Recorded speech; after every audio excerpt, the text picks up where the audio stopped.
Hello, one and all. Welcome back to the RimWorld Restart Undead series, baby, where we are still in our frozen little piece of hell, where we are currently enjoying some brews and some tunes all at the same time. But today we're going to start out by doing a little bit of mining in our storage area.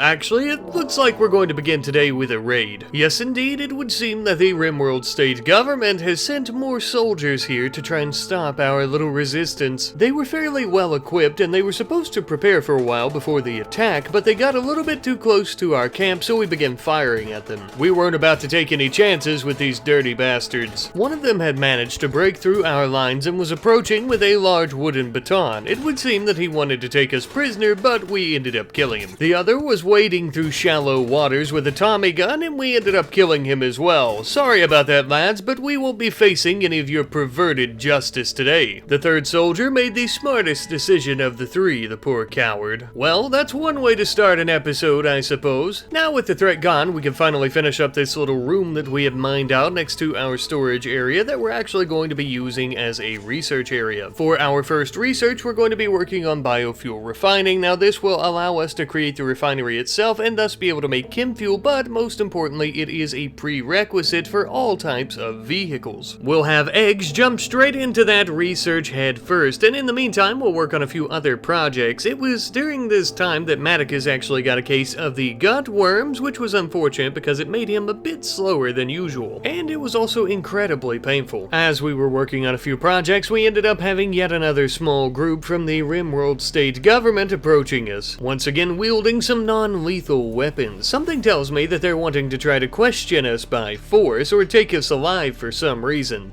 But I don't like the sounds of that, so I think we're going to try to rush them. We would approach their little staging area from the south and begin unloading our weapons into them. Their riot gear uniforms proved to be most durable and reliable. Well, at least after the first 10 bullets or so, that is. We had managed to kill one of them, but for the second, we punched him to the ground. That way we could try to take him prisoner. At first, I was a bit worried she might be unwaveringly loyal to her home faction, but thankfully she wasn't. At the very least, if she was, I had planned on taking her gear and weapon. But as you can see, she ended up being a potential recruit, which I'm extremely glad about, as you can see here with her skill set. She was an industrious man-hater, but she would end up being our designated chef once we finally got her recruited. But because of everyone's lack of a social skill, it's going to be quite a while. In the meantime, it would appear that we had some resistance fighter visiting the colony, and you may not be able to tell right away, but there is a bit of a size difference in these two gentlemen and ourselves because these two are actually dwarves. It would seem that we and the orcs are not the only ones that hate the government on this planet.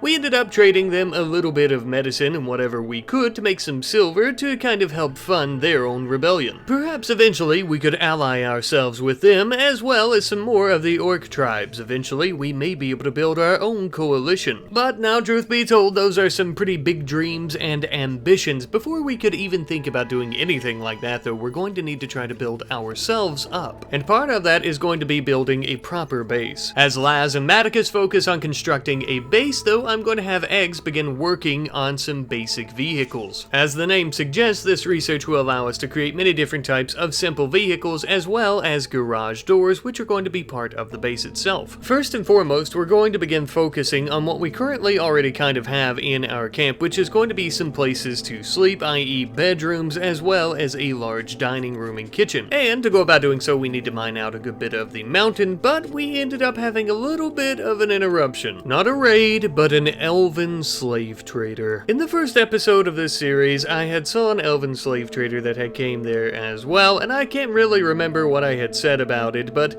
I will say now, after seeing the way that this planet operates and its factions operate with slaves, they are just as guilty as the RimWorld state government, and if we wouldn't get killed right now by attacking them, I would do so. But their time will come. For now, we're far outnumbered, but eventually. But we would simply pay them no mind and continue working on our base. For this base, I wanted to go with something of a military compound. Instead of the usual that I do by building some type of city, village, or town or something like that, I'm going to build a gigantic base where we all live inside it, have recreation inside it, dinner, you know, all the good stuff. And for now, the internal walls are going to be made out of wood, as we don't have all that much stone, and I plan on using using the stone for the outer walls for protection, of course. Maticus was attacked by a wild bunny rabbit while building this compound, and he proved to be a formidable foe, but we won. One of the first internal sections that we'll be finishing up today, at least in terms of structure, is going to be the kitchen. But I'll be damned, as we were working on the kitchen, we ended up having yet another interruption. This one was quite interesting though, as we had a public servant, possibly a magistrate or a dog catcher, something like that, from the RimWorld state asking to stay here for a while as they were being chased by a maddened hare. Obviously, we accepted, and the more than dapper gentleman would quickly make his way to our base, where we would then arrest him, of course. What else would we do with him? I'm not sure why he thought that this would be a safe place. I mean, sure, technically he's safe now, but he's also our prisoner, and we're going to begin trying to recruit him. He was a very intelligent wimp, so he's not exactly cut out for fighting, but his construction and mining skills were off the charts, baby. And his artistic skill, but this is a revolution. We have little need for artwork at the moment. The bunny rabbit that was chasing the big wimp ended up hitting one of our traps, so there was no concern there. I'd like to formally apologize for all the interruptions to the construction of our complex. We were finishing up some bedrooms and, oh, son of a bitch. Sorry, guys. It would appear that we have yet another raid. This time around, it seems to be some high elves with some pointy little sticks, and some pointy helmets and ears to match. But as much as I may laugh at their gear or their pointy ears, one of them just so happens to be a Death Knight, an extremely dangerous skilled warrior, cut from an entirely different cloth. This won't be easy. Because I had Maticus and Eggs gathering the horses so that we would have some type of maneuverability against the elves, Laz would be taken down quite quickly. Now, though, the others were rushing in, guns blazing on our prancing ponies, and though the Death Knight put up one hell of a fight, injuring our horses and ourselves quite a bit, after a few bullets we eventually took him down. Well, that was easier than I thought it'd be. The other elf just so happened to survive our barrage of bullets, and thus we would end up trying to recruit her as well. Until she comes to her senses, though, for now we're going to confiscate her armor. Shortly thereafter, we had finally finished our extensive research into basic vehicles, and now we'll be able to create some of these more simplified vehicles, but we'll also be able to add that garage door onto our base finally. Luckily, since we've been here, we've accumulated quite a good bit of spaceship chunks in the area, which will give us a lot of components as well as a little bit of steel, which both were needed to create a biofuel refinery as well as a car parts bench. With these new areas in hand, Maticus could go through and make plenty of chem fuel that we would also need for some car parts and also to fuel a vehicle. He would also go through and begin making a lot of car parts for our very first vehicle as well. While Maticus was working on the car parts, we ended up having a shaman trader from an orc tribe that was visiting, and we ended up selling them some gold in exchange for silver just to try to help out their economy a little bit. Once we had all the parts we needed, we could finally finish up our very first motorized vehicle. Since this is our first, I decided to go with a little minivan. Now, technically, I could have worked on a few more parts and built some type of small, more militaristic vehicle, but right now I need something that can carry all of us. And now that we finally have a real vehicle, we could deconstruct our dog sled and let our canine compadres loose. Back into the wild they go. Now our new van is going to need a new name, so if you guys have any suggestions, be sure to leave those in the comment section down below. And speaking of names, last episode I asked you guys for some names for our people and for our animals. Now I didn't get too many for our colonists, so I'm gonna hold out on naming them, but for our stallion today, we're going to be naming him Mashstock. And for our mare, we will be naming her Blizzard. These wonderful name suggestions come from our friends Green-Z7S and the Spartan 2.0. Mashstock being the name in Kazakh that was adapted by Cossacks for horses, apparently, which I think is an absolutely splendid name. The name Blizzard didn't exactly have an explanation behind it, but I'm assuming it's because the horse is white. It was originally intended for the stallion, but I decided to give it to the mare, and I hope that's okay. Now, you may also notice that our friend the Spartan was providing a little bit of lore and backstory for this planet. Now, I am going to go ahead and say that this lore has been added onto the planet and the story. Essentially, this planet many years ago into the past was nothing but a fantasy world of orcs and elves and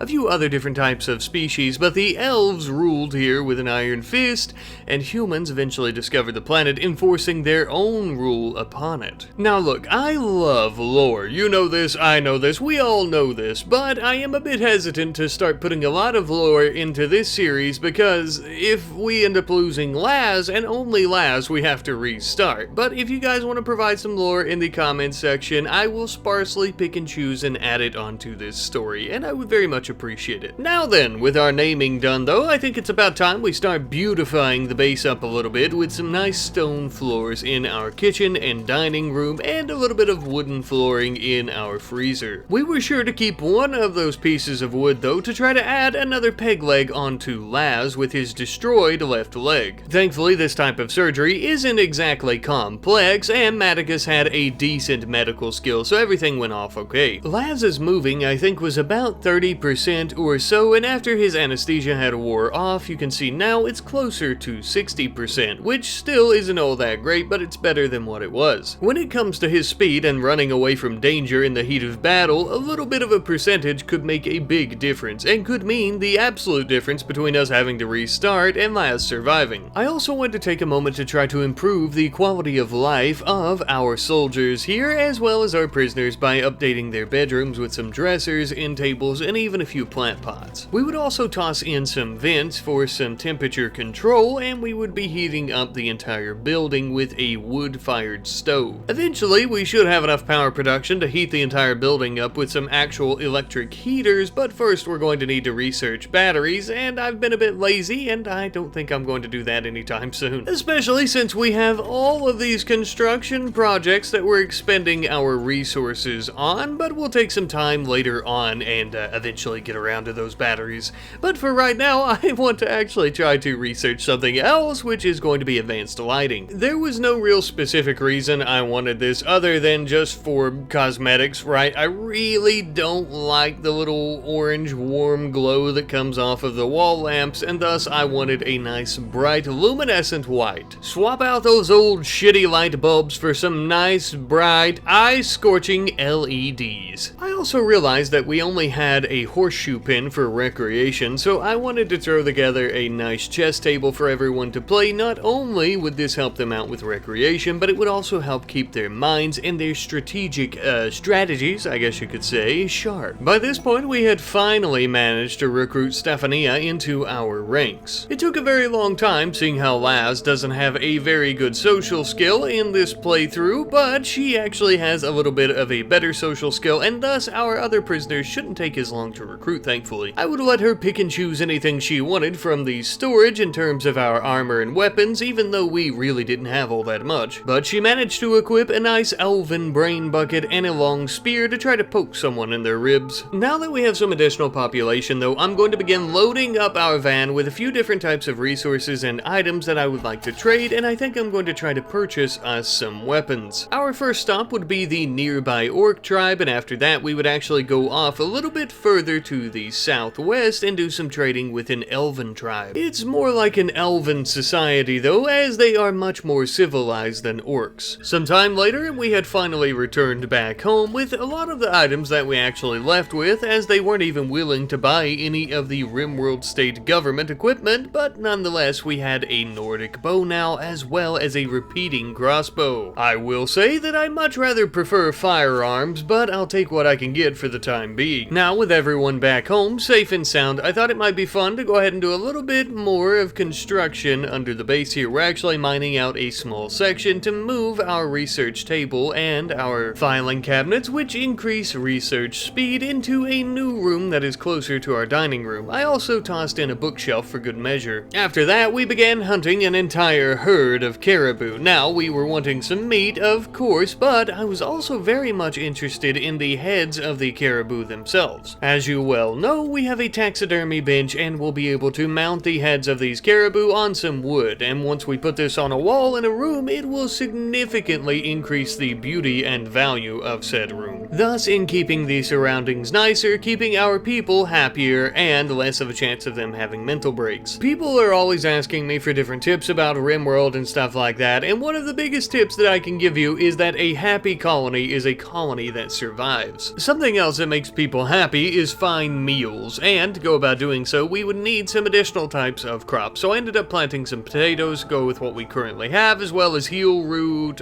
some cotton, and also of course some hay grass for our animals. Late one night we had some enemies dropping not too far off from the base in transport pods. They were going to be preparing for a while before they attacked. To be honest with you, I was kinda happy to see them, because if we could manage to kill them, we could take all their firearms. These attackers, though, were actually Stonefolk and/or dwarves, the first time that we've ever been attacked by their faction. Just as the orcs, the elves, the humans, and any other species around here, it would seem that there's always going to be the good and also the bad. These particular Stonefolks just so happen to be the bad. Really, really bad, as they want to flay our flesh from our bones. Funny enough, there was a friendly dwarf who was passing through the area, and they began attacking him as well, which, to be honest with you, I didn't really mind, as this would distract about half of the attacking group, giving us the opportunity to attack the other half all by ourselves. I had Laz and Eggs on horseback trying to circle all around while firing at them. That way they would have a much harder time at hitting us, of course. As the other group began to approach, though, we began to fall back to our garage. This would allow us to pop out anytime we liked, fire at the enemies, and when they returned fire, we would jump back inside the garage, and just as well, they would get close and we would manage to cut their heads off. Some of the attackers were quite intelligent, though, and would begin coming from the northern section of our garage, trying to sneak up on us, but they wouldn't get the advantage that easily. Finally, with their numbers whittled down to a fraction of what it was, we began to go on the offensive, chasing them down and trying to melee attack them. Many of them would begin trying to flee the area, but they wouldn't get away. They had managed to start quite a few fires around our defenses, like our wooden barricades and things of that sort that were burning down, but luckily we got that put out. Even if it continued to consume the entire forest, though, this is why we built our base out of sandstone with the outer walls. Now that we've taken out all the enemies, though, and put out the fires that they started, it's time that we pick up their sweet, succulent pistols and machine guns and any other type of firearm that they had. For our next research, we're going to begin researching solar panels, as this is going to give us a passive way of producing power that is much easier than having to cut down trees and burn their wood. No, instead, we shall be harnessing the power of the sun, but we're also going to keep our wood-fired generators for the time being. So,